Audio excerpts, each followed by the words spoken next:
Talks में न रहने का ऐलान किया, लेकिन फिर खुद ही अपने वादे से यू टर्न लिया और पीएम हाउस को अपना मस्कन बना लिया। कहा 3 महीने तक किसी भी मुल्क के दौरे पर नहीं जाऊंगा, लेकिन फिर पहले ही माह में सऊदी अरब हाजिरी दे डाली और खुसूसी तैयारे में सफर न करने का फैसला भी हवा में ही उड़ा डाला। प्रोटोकॉल न लेने और सड़कें बंद न करने के दावे भी नए पाकिस्तान में पुराने पाकिस्तान की याद दिलाते रहे। अपोजिशन में बैठकर महंगी गैस का राग अलापते रहे, लेकिन पोजीशन मिलते ही अवाम पर गैस का बम दे मारा। पाक पतन में खातून अव्वल बुशरा बीबी के साबिक अहले खाना से मुबैना बदतमीजी पर डीपीओ के तबादले ने भी तब्दीली का पर्दा चाक कर दिया। अब तब्दीली का लंबरदार आगे आगे क्या गुल खिलाते हैं, इसके लिए तो बस इंतजार करना होगा। कप्तान ने गुज़श्ता माह जब इक़्तिदार संभाला तो मुल्क में तब्दीली की उम्मीद हो चली कि अब अक़रबा परवरी का खात्मा होगा, ओहदों पर तैनातियाँ मेरिट की बुनियाद पर होंगी और शायद हुआ भी कुछ ऐसा ही। माहिर माशियात आतिफ मियाँ को मशावरती काउंसिल का रुकन नामजद किया गया, लेकिन इस नामजदगी से खड़े होने वाले तनाज़े का अख्ताम उनकी बरतरफी पर हुआ और फिर तहरीक इंसाफ की हुकूमत अपने फैसलों और ऐलानात से खुद अपनी मुश्किलात को बढ़ाती रही। वज़ीर-ए-आज़म ने अवाम की आसानी और प्रोटोकॉल की झंझट से बचने के लिए हेलीकॉप्टर के इस्तेमाल का फैसला किया, लेकिन वज़ीर इत्तलात के 55 रुपए वाले बयान ने इस सफ़र को भी मुतनाज़ बना दिया। अमरीकी वज़ीर ख़ारजा माइक पॉम्पियो की वज़ीर-ए-आज़म से फ़ोन पर गुफ्तगू और उसके बाद की दफ्तर ख़ारजा के मौक़िफ़ ने भी पाकिस्तान का खूब मजाक बनवाया। खित्ते में जारी कशीदगी को कम करने के लिए इमरान खान ने नरेंद्र मोदी की जानिब दोस्ती का हाथ बढ़ाया, चिट्ठी लिखकर मुज़ाकरात का संदेशा भी भिजवाया, लेकिन पड़ोस से भी इसका कोई मस्बत जवाब न आया। पार्लियामान के फ्लोर पर अफगान और बंगाली मुहाजिरीन को शरीयत देने का ऐलान हुआ, लेकिन अपनों की तनकीद ने इस फैसले को भी बदल डाला। यूं और अब तक तहरीक इंसाफ की हुकूमत को अपोजिशन से ज्यादा टेंशन खुद उनके अपने हमनवाओं की पोजीशन से उठाना पड़ रही है। इसी पर बात करेंगे हमारे ब्यूरो चीफ कराची रिफत सईद साहब, लाहौर से हमें ज्वाइन करेंगे ब्यूरो चीफ अनवार हाशमी, जबकि इस्लामाबाद से हमारे साथ मौजूद होंगे ब्यूरो चीफ तारिक चौधरी साहब और पेशावर से हमारे साथ देंगे ब्यूरो चीफ फरजाना अली। मैं हूं शाइस्ता इकबाल। प्रोग्राम का आगाज करेंगे। आप भी इस प्रोग्राम का हिस्सा बन सकते हैं, बस अभी फ़ोन उठाएं और नंबर मिलाएं। हमारा नंबर आपकी स्क्रीन पर मौजूद है, क्योंकि आज हम बात कर रहे हैं इस प्रोग्राम में जो 100 दिन का एजेंडा दिया गया है और 30 दिन मुकम्मल हो गए हैं पीटीआई गवर्नमेंट के। तो सबसे पहले एक ही सवाल हमारे तमाम पैनलिस्ट से होगा और सवाल यही है कि इमरान खान की हुकूमत का जो पहला महीना है गुज़श्ता हुकूमत से कितना मुख्तलिफ था। सबसे पहले तारिक चौधरी साहब, आपसे सवाल पूछना चाहूँगी कि आप क्या कहेंगे, जो पहला महीना है गुज़श्ता हुकूमत से कितना मुख्तलिफ था?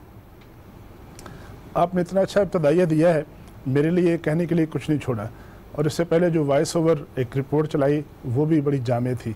इशू ये है कि अगर हम सियासी मैदान में देखें तो इस वक्त हुकूमत के सामने कोई चैलेंज नहीं है। सदर उनका है, प्राइम मिनिस्टर इमरान खान साहब हैं, सबसे बड़े सूबे में उनकी हुकूमत है, बहुत बड़ी काबीना है, केपी में उनकी हुकूमत है और बलोचिस्तान में उनके अलाइज की हुकूमत है और वो उनके साथ बैठे हुए हैं। तो अपोजिशन की तरफ से और सियासी मैदान में तो कोई ख़तरा नहीं है। लेकिन प्रॉब्लम ये है कि पाकिस्तान तहरीक इंसाफ को ये बात रियलाइज़ करनी होगी कि उन्होंने मुस्लिम लीग नून की खामियां, कोताहियां, गलतियां उजागर करके इलेक्शन तो जीत लिया, लेकिन हुकूमत करने के लिए, हुकूमत चलाने के लिए हर वक्त जो है मुस्लिम लीग नून का तस्करा करना और माजी की गलतियों का जिक्र करना शायद बहुत ज़्यादा सूदमंद साबित नहीं होगा। उनको ये बताना पड़ेगा कि उनके पास मुख्तलिफ मसाइल के हल के लिए क्या हल है, क्या एजेंडा क्या है, उनके पास उसका सलूशन क्या है। अगर माशी हालात ख़राब हैं, वो भी अजीबोगरीब बात ये है कि कभी कहते हैं कि हालात ख़राब है और कभी पता चलता कहते हैं कि ऐसे हालात नहीं है कि हम तो IMF के पास नहीं जाएंगे। निगरान हुकूमत के दौर में जो एक रिपोर्ट आई स्टेट बैंक की, उसमें कहा गया कि 16 से 17 बिलियन डॉलर जो है जो उसका रिज़र्व है पाकिस्तान के पास। अब कहते हैं कि वो रिज़र्व जो है वो नहीं है। पता चलता है कि हमने अभी गर्दिशी कर्जे भी देने हैं और लेकिन इसके साथ साथ ये भी कहा जाता है कि हम किसी से इमदाद नहीं लेंगे। अभी हमारा एक डेलीगेशन गया प्राइम मिनिस्टर ऑफ पाकिस्तान की क़यादत में सऊदी अरब, उसके बाद जब वापस आए तो ये बताया गया कि 10 अरब डॉलर के इन्वेस्टमेंट जो है पाकिस्तान में आ रही है। लेकिन आज ही हमने देखा कि जनाब वज़ीर ख़ज़ाना साहब का एक बयान है मुख्तलिफ़ अखबारात में, गैर मुल्की और लोकल अखबारों में, उन्होंने कहा कि वो जो इन्वेस्टमेंट है अभी वो मफरूज़ा है, अभी उसका हकीकत से कोई ताल्लुक नहीं है। जब डेलीगेशन आएगा, डेलीगेशन आने के बाद जायज़ा लेगा, जायज़ा लेने के बाद देखा जाएगा कि वो CPEC का हिस्सा किस तरह बनते हैं और कब बनते हैं और उसका क्या फ़ायदा होगा। तो ये वो तजाद बयानियाँ हैं जिनका शिकार पाकिस्तान तहरीक इंसाफ की हुकूमत नज़र आती है। बुनियादी तौर पर हमें इतना तो पता है, हम ये ऑब्ज़र्व कर सकते हैं कि सियासी तौर पर तो कोई मसला नहीं है, लेकिन सिमत का तयन अभी तक नहीं हो सका। ये तय नहीं हो सका कि अगर कोई मसला है, अमन अमान का मसला है तो उसको कैसे हल करना है, अगर इकॉनमी का मसला है तो उसको कैसे हल करना है। अभी तक तो हमें ये नज़र आता है कि जहाँ कोई इदारा नज़र आता है, जहाँ कोई चीज़ नज़र आती है, पता ये चलता है कि उसके बारे में फ़ैसला ये हुआ है या सोचा जा रहा है कि इसको बेच दिया जाए या इसको लीज़ पे दे दिया जाए और लोगों को फारग करके उसका वो जो बिल्डिंग है या वो जो इदारा है उसके पैसे कमाए जाएँ। तो मेरा ये ख्याल है कि हुकूमतें और मुल्क जो है वो चीज़ें बेचने से नहीं चलते, बल्कि मुल्क में एक ऐसा माहौल क्रिएट करने से चलते हैं जिसके नतीजे में सरमायाकारी है, जिसके नतीजे में सनत का पहिया चले और जिसके में लोग खुशहाल हों और लोगों को रोजगार मिले। यानी अभी तक तारिक चौधरी साहब बनाने में PTI की जो गवर्नमेंट है वो नाकाम रही है। अनवार हाशमी साहब से लेते हैं जवाब। अनवार हाशमी साहब, आप क्या कहेंगे?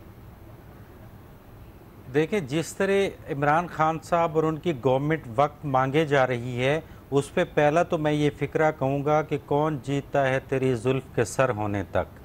दूसरी बात ये है कि ये एक पहले प्रोग्रामों में भी हम कह चुके हैं कि ये एक इनकलाबी हुकूमत बन के सामने आई है। तो इनकलाबी हुकूमतें इस तरह के जवाब पेश नहीं किया करती, इस तरह के वक्त नहीं मांगा करती, लेकिन फिर भी कौम ने उनको वक्त दिया। 90 दिन का वक्त मांगा, फिर 100 दिन की बात हुई, और हम भी ये 100 दिन की सीरीज़ इसलिए चला रहे हैं ताकि अवाम जो है आगाह रहे कि उनकी गवर्नमेंट जिसको आपने बड़ी ईमानदारी से वोट दिया वो क्या करने जा रही है।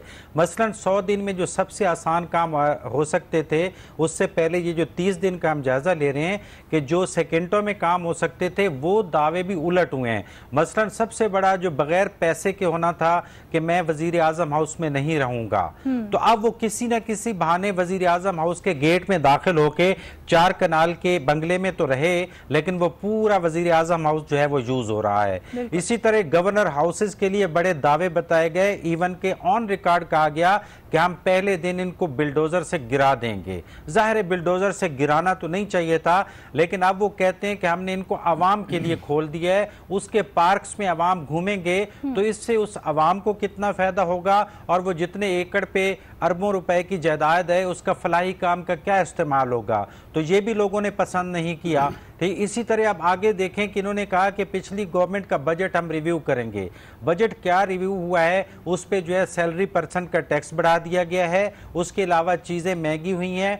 आज अगर मैं अभी पहले फेज में आखिरी बात कर लूं कि आज जो 30 दिन का आखिरी इजलास था वो मुश्तरका मफादात कौंसिल का इजलास था, तो अब आप उनकी संजीदगी का अंदाजा करें कि उसमें एक मुल्क में सफाई मुहिम की बात की गई, एक उस LNG को इंपोर्ट करने की बात की गई जिस पे वो पूरी अपोजिशन में शाहिद खाकान अब्बासी को तनकीद का निशाना बनाते रहे, तो अब वही LNG इनके लिए इम्पोर्टेड हो गई है। तो इससे आप अंदाज़ा लगा लें कि ये हुकूमत करने क्या जा रही है, कन्फ्यूजन का शिकार है। मजमूई तौर पर मैं समझता हूँ पहले 30 दिन में अभी तक ये खुद क्लियर नहीं है कि हमें क्या करना है। बिल्कुल यही बात है कि जैसे तारिक चौधरी साहब ने कहा कि समत का तयन नहीं हो पा रहा है। रफ़त साहब, आप क्या कहेंगे? देखिए, बात तो वही सिमत की है। मैं हाशमी साहब की बात पूरी तरह सुन नहीं सका, लेकिन तारिक चौधरी की जो बात सुनी उससे मैं यही कहूँगा कि हम एक ज़माने में कहते थे कि नारियल हाथ में आ गया, या ये कहते थे कि राजू बन गया जेंटलमैन। तो उसी किस्म की कोई सूरत हाल लगती है कि हुकूमत पास आ गई है, चलाना आ नहीं रही है। और फिर मैं कहूँगा कि 1 महीना उनका बहुत अच्छा गुजरा। इसलिए मैं ये कहूँगा कि एक लफ्ज़ उन्होंने ये कहा था कि अब लोग बाहर से नौकरियां लेने आएंगे, तो ये बात तो उनकी बिल्कुल दुरुस्त साबित हुई। लोग बाहर से नौकरियां लेने आ रहे हैं। एहसान मानी आए, जुल्फी बुखारी आए, अनिल मुसर्रत आए, तो इस तरह के बहुत सारे लोग और बहुत सारे लोग आए हुए जो कि मुख्तलिफ मीटिंग्स में बैठे हुए नजर आते हैं। तो बाहर से लोग नौकरियां लेने, नौकरियां लेने के लिए बाहर से आ रहे हैं। फिर उन्होंने एक चीज़ अभी मैं देख रहा था TV चैनल्स पर चल रही है कि ओन चौधरी साहब के हवाले से कहा जा रहा है कि वो इमरान खान के पॉलिटिकल एडवाइज़र हैं। अगर वो इमरान खान के पॉलिटिकल एडवाइज़र हैं तो फिर सियासत का अल्लाह ही हाफिज़ है कि अगर ओन चौधरी अगर उनके एडवाइज़र हैं। और दूसरी बात यह है कि उनके बारे में वो जाने माने सियासतदान हैं, ये कहा गया। वो जिस किस्म की सियासत करते हैं ये सारे लोग इस्लामाबाद के जानते हैं, तो मुझे उसमें कुछ कहने की ज़रूरत नहीं है। तो मैं कहूँगा अगर इस तरह मुल्क चलाना है तो मेरे ख्याल में सीन वही है वज़ीर आज़म हाउस वही है, सारी मुलाकातें वही हैं, हेलीकॉप्टर उसी तरह इस्तेमाल हो रहा है, जहाज़ उसी तरह से इस्तेमाल हो रहा है। अगर आपने घर छोटा अपने मिलिट्री सेक्टर का ले लिया है तो इसमें कोई कबात नहीं, और हफ्ते में 2 दिन आप वैसी बनी गाला चले जाते हैं। मेरे ख्याल में इस तरह हुकूमत नहीं चलती है, कहीं से भी कोई इस किस्म का सिग्नल नहीं मिला है। जिस तरह कहा जा रहा है कि सरमायाकारी आ रही है सऊदी अरब से, यूएई से, किसी का ये बयान दे देने से कि उन्हें सीपैक में शामिल, सीपैक नहीं हो गया, एक अलग नारियल हो गया जिसको हर आदमी उससे खेल रहा है कि जिसको चाहे आप दावा दे दें, आप सीपैक में आ जाएं, आप सीपैक से निकल जाएं। सीपैक दूध देने वाली गाय हो गई, जिस तरह के वहां से पैसे मिलेंगे, सरमाया आएगा। मुल्क इस तरह से नहीं चला करते हैं। मेरे ख्याल में अगर संजीदगी का मुजाहरा इन्हें करना चाहिए। और इसके साथ एक बात मैं और कहूंगा कि इमरान खान अगर आज अक़वाम मुत्तहिदा की जनरल असम्बली में मौजूद होते, जो बातें मैंने आज एक कॉलम देखा था उसमें वही बातें लिखी थी जो लोग शुरू से कह रहे थे कि अगर ये जाते तो अपने इस पॉइंट ऑफ व्यू को सारी दुनिया के सामने रखते, लेकिन शायद वो जाना नहीं चाहते, जा नहीं सकते। मसला क्या है ये समझ में नहीं आ रहा। वो पजीराई वजीर खारजा को शायद ना मिले, लेकिन इमरान खान को मिलती। कहा था कि वो ज्यादा दौरे नहीं करेंगे और वो मुल्क के अंदर ही रहेंगे, तो शायद ये वजह हो सकती है। रफा साहब चले इस बारे में फरजाना से पहले बात कर ले। मैं बहुत ज्यादा इस बारे में कहूंगा तो हो सकता है कि बहुत सख्त जुमले में। फरजाना बताइएगा, 30 दिन गुजर गए हैं, आप क्या तब्दीली देख रही हैं 30 दिनों में? देखिए, मैंने तो पहले ही कहा था कि जब 25 के बाद मामलात इनके यूँ कहें कि इनके पास गए थे, हुकूमत तहरीक इंसाफ को मिली थी, तो मुझसे एक सवाल यहीं पर बैठे हुए हमारे एक और एंकर भाई ने किया था और उन्होंने कहा था कि फरजाना 5 साल आपके साथ तहरीक इंसाफ रही है। मैंने कहा कि जिन दूध और शहद की नहरों से हमने इस्तेफादा किया है इंशाल्लाह पूरी कौम करेगी।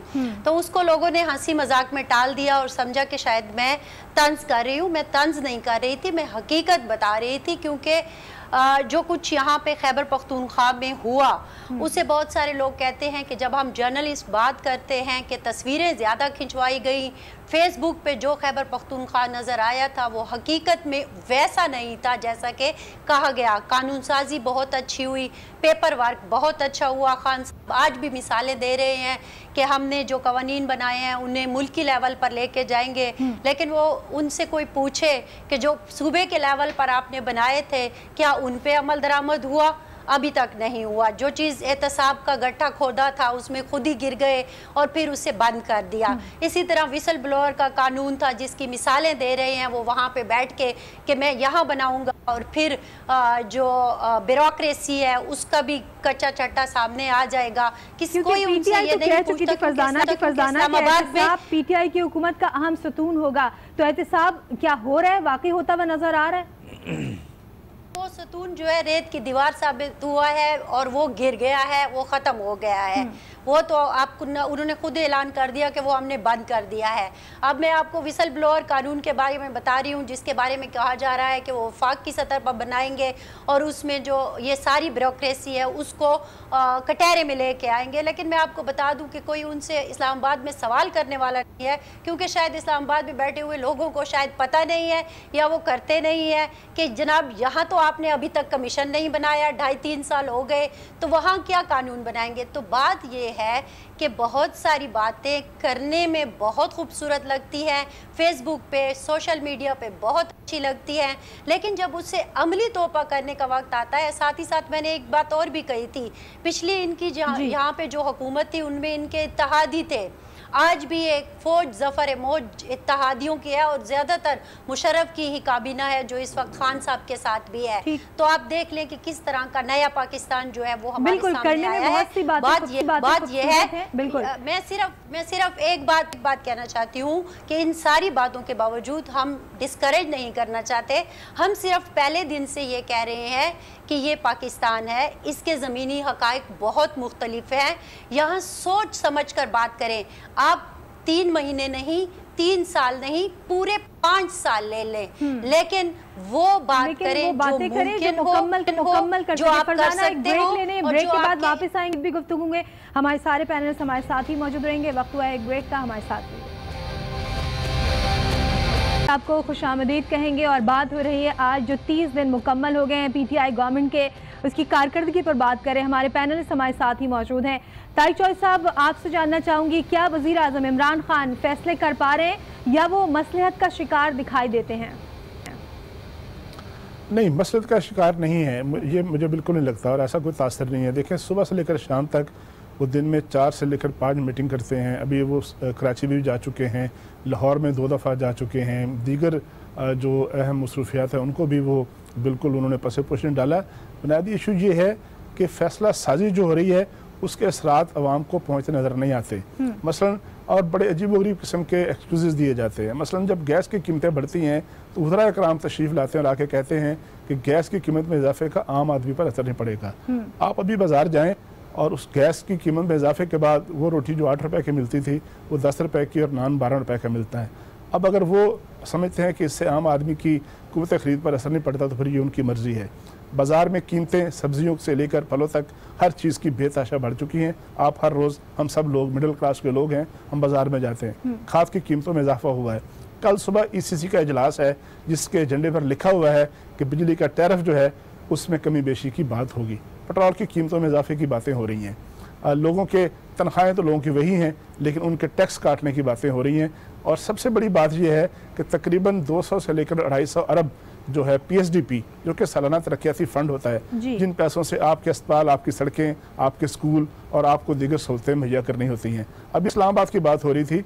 इस्लामाबाद में बहुत सालों से फैसल बस्ती से लेकर रवात तक सिग्नल फ्री कॉरिडोर बनने की बात हो रही थी और ये गुज़श्ता हुकूमत में, निगरान हुकूमत से पहले तकरीबन 80% ये मुकम्मल हो चुकी थी। अब कल के अखबारों में खबर आई कि उसकी वो जो मनसूबा है उसको बंद किया जा रहा है, जहाँ खड़ा था वहीं रुकेगा, आगे नहीं बढ़ेगा। इस्लामाबाद में जो मेट्रो बस का दूसरा रूट था जो कि पेशावर, जो कि फैज़ाबाद से जिसे नए एयरपोर्ट तक जाना था, वो जहाँ गुज़श्ता हुकूमत ने छोड़ दिया था उसके बाद उस पर एक कील भी नहीं लगा। तो ये सारी ऐसी चीज़ें हैं जिनकी वजह से अवाम ये समझते हैं कि हम तो समझते थे कि हमारे पास और जो है नए इनकलाबी फैसले हमारे सामने आएंगे जिनके नतीजे में लोगों के दुख दर्द दूर होंगे, लोगों के मसाइल हल होंगे। अब अगर लोगों को मयसर पहले से जो मयसर सहूलतें हैं या जो पहले से मयसर उनको चीज़ें थी अगर वो भी वापस लेनी है, वो भी विड्रा करनी है, तो फिर वो इमरान खान साहब जो वक्त दे रहे हैं, जो सुबह से लेकर शाम तक मीटिंग्स करते हैं, ब्रीफिंग लेते हैं, उनका फ़ायदा अगर नहीं पहुंचेगा तो मेरा ख्याल है कार्य ज़ियाँ होगा। अगर वो कार्य ज़ियाँ से बचना चाहते हैं तो इतनी इन्वेस्टमेंट कर रहे हैं, अपने टाइम की मेहनत कर रहे हैं, तो उस मेहनत को थोड़ा सा और मटेरियलाइज़ करें और ये देखें कि वो जो फैसले कर रहे हैं उनको जो फैसले जो जिस तरह की ब्रीफिंग दी जा रही है, जिस तरह के इक़दाम उनको बताए जा रहे हैं और वो उस तरह के इक़दाम करने पर आमादा नज़र आते हैं, तो मेरा ख्याल है कि उन इक़दाम पर गौर करना पड़ेगा। उनकी तरफ से मेहनत हो रही है, कोशिश हो रही है, लेकिन उस कोशिश का, मेहनत का नतीजा जो है अभी तक सामने नहीं आ रहा है। बिल्कुल आपने सही कहा। गैस की कीमतों की अगर बात करें तो इसके हवाले से पाक चीन इक़्तिसादी राहदारी पर तनाज़ा है, भारत के साथ ताल्लुकात पर छाए गहरे बादल, इतना सब कुछ हुआ है इस एक माह में। मैं आपसे फरजाना जानना चाहूँगी कि आपकी नज़र में हुकूमत सुरखरू हुई है इन सब में या नहीं? देखें, जो जिस तरह की सिचुएशन बनी है तो मेरा नहीं ख्याल कि हुकूमत सुरखरू हुई है। हो सकता है कि उन्होंने जो चीज़ें की हैं, मैं पहले भी एक बार कह चुकी हूँ और अभी भी यही कह रही हूँ कि पाकिस्तान के ज़मीनी हक़ाइक़ जो हैं वो बहुत मुख्तलिफ हैं। यहाँ फ़ैसले कहीं और होते हैं और जो सिविलियन हुकूमत होती है, जो पार्लियामेंट होती है, उन्हें वो फ़ैसले मानने पड़ते हैं। तो हो सकता है जो साहब कह रहे हैं कि उनकी कोई मसलहत, कोई मजबूरी नहीं है। ठीक है कि ये बहुत सारी चीज़ें हैं जैसे गैस की कीमतें हो गई या और बहुत सारे मामलात हैं, उनमें मसलहत नहीं होगी, लेकिन जो सवाल आपने मुझसे किया है उसमें बहुत ज़्यादा मसलहतें हैं और बहुत सोच समझकर और बहुत ध्यान से आगे चलना पड़ता है। लेकिन जो फ़ैसले, जो बातें, जो ट्वीट, जिस किस्म के इंटरव्यू वज़ीर इत्तलाआत के मुँह से या मुख्तलिफ़ लोगों के मुँह से सामने आए, वो बड़े अजीब से हैं। अभी एक प्रोग्राम में सुन रही थी तो उनमें पाकिस्तान तहरीक इंसाफ का कोई पंजाब का बंदा बैठा हुआ था और वो ये कह रहा था कि ये जो हमने नॉन फाइलर की बात की है ये वापस भी हो सकती है। अब हर एक चीज़ अगर आप वापस करते जाएंगे तो हालांकि वज़ीर ख़जाना के उसके ऊपर सोच विचार हो सकती है और वो वापस भी हो सकती है। हालांकि वज़ीर ख़जाना कुछ और बयान दे रहे हैं तो ऐसा लगता है जैसे वो एक क्लियर होती है ना थिंकिंग, वो नहीं है। बस जो चीज़ मुंह में आती है वो कहते जा रहे हैं। अगर बार बार वो वापस लिए जाएंगे तो फैसले कहाँ स्टैंड किए जाएंगे? जी बिल्कुल यही बात है, और बहुत ध्यान से चलना होगा, क्योंकि पहले दिन से वैसे तो ये हमारी हुकूमतों का जितनी मेरी एज हो गई है, मैंने तो जितनी हुकूमतें देखी हैं, जो भी आता है यही कहता है कि खजाना खाली है।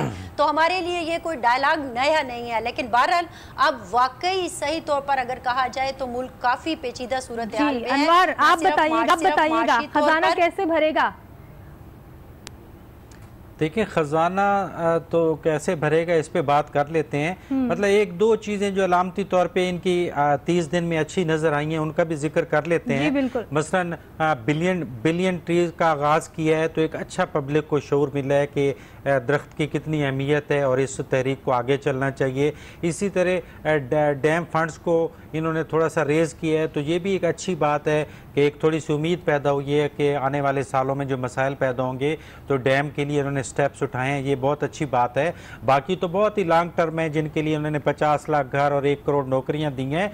अब जो ख़जाना भरने वाली बात थी, तो ख़जाना भरने वाली बात, एक तो आपने IMF को फौरी तौर पे रिजेक्ट करके सऊदी अरब और UAE की तरफ रजू तो किया, लेकिन अभी उन्होंने उस तरह रिस्पॉन्ड नहीं किया, क्योंकि वज़ीर ख़जाना ने बताया कि अभी हमें कोई ऐसी उम्मीद नहीं दिलाई गई। तो बज़ाहिर अब आप देखेंगे कि आप महकमों को तनख्वाहें कैसे देंगे। एक सब्सिडी थी जिसको आपने हर चीज़ को नेगेटिव कहा है। आप बड़े लोगों से टैक्स लेते थे तो किसानों को और गरीबों को कुछ चीज़ों में सब्सिडी देते थे जिससे काम चल रहा था। अब खाद की कीमत महंगी होने लगी है, ट्यूबवेल का पानी महंगे होने लगे, जिससे ज़रूरी अजनास महंगी होकर आप तक पहुंचेंगे। ये सिर्फ सब्सिडी ख़त्म होने से हुआ है। सब्सिडी गरीब के लिए और कम आमदन के लिए होती है। तो इस तरह के जो बगैर प्लानिंग के इकदाम किए गए, इससे ना तो ख़जाना भरना है बल्कि और ज़्यादा मईशत पे बोझ होगा, क्योंकि लोगों की नज़र 100 दिन के बाद फ़ौरन इस चीज़ पे आएगी कि जनाब दाल सस्ती हुई है, रोटी सस्ती हुई है, सब्ज़ी सस्ती हुई है, घी सस्ता हुआ है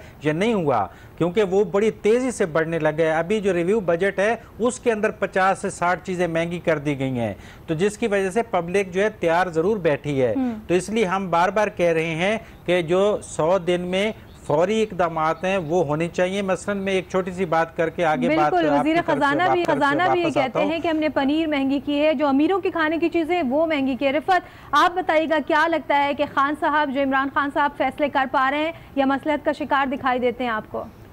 देखिए, आपने पनीर का जिक्र किया, मेरे ख्याल में गरीबों की चीज़ें भी उसी अंदाज से महंगी हो रही हैं। लेकिन मैं अब एक और बात कहूँगा कि हम तीनों ही जो बातें कर रहे हैं, चारों ही एक बात कर रहे थे, लगता ऐसा है कि हम बहुत ज़्यादा उसको हदफ तनकीद बना रहे हैं, लेकिन हदफ तनकीद नहीं बना रहे। यही सही तरीक़ा है कि अगर हम उस पर तनकीद करेंगे तो शायद सही राह मुतय्यन हो सके।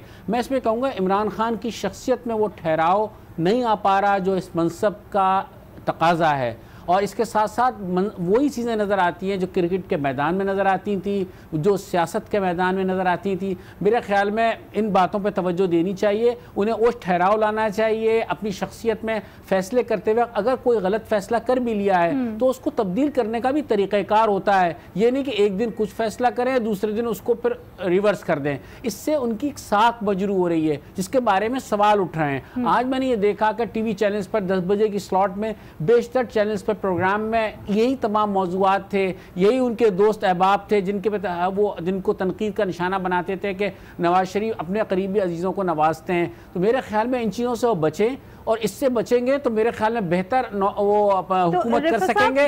और मेरा ख्याल में उन्हें मुख्तसर बताइएगा, क्या मुशीर जो है वो मशवरे गलत दे रहे हैं? देखिए, मुशीर ही मरवाते हैं, मुशीर ही आगे लेकर जाते हैं। अगर वो अपने मुशीरों के और वो किसी मसलहत का शिकार नजर नहीं आते, वो सब चीज़ें समझते जानते बूझते कर रहे हैं। वो ये समझ रहे हैं कि इसी तरीके से नया पाकिस्तान बनेगा, इसी तरीके से एक सही राह पे मुतय्यन हो सकेगी। जिस तरह उन्होंने ये वही ब्यूरोक्रेसी है जिससे वो मदद की अपील करते थे कि वो चीज़ें आए, सामने आए, खड़े हो जाएं।